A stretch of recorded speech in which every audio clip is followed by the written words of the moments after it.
আচ্ছা বলুন তো, আপনি কি আজকাল ছোট ছোট কথায় খুব বেশি রেগে যাচ্ছেন, আর তারপর একা বসে নিজের উপরেই খুব রাগ হয়? ভাবছেন আমার স্বভাবটা হঠাৎ এমন বদলে গেল কেন?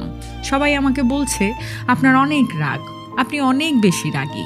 এর পেছনের কারণ শুধুমাত্র রাগ নয়, এটা হলো আপনার ভেতরের জমে থাকা চাপা কষ্ট, যেটা আপনি কারো সামনে কখনো তুলে ধরতে পারেন না বা সেই জায়গাটা পান না। অনেক দিন ধরে অনেক কিছু মুখ বুজে সহ্য করতে করতে নিজের মনের কথা কারো কাছে ঠিকঠাক মতো তুলে ধরতে না পেরে আপনি একসময় নিজের ইমোশন আর রেগুলেট করতে পারেন না। যখন কাছের মানুষগুলো আপনাকে বোঝে না, যখন বারবার আপনার অনুভূতিগুলোকে অবহেলা করা হয়, তখন সেই আপনার ভেতরে জমে থাকা অভিমানটা রাগ হয়ে বেরিয়ে আসে। আর এজন্যই অল্পতেই আপনার মেজাজ খারাপ হয়ে যাচ্ছে।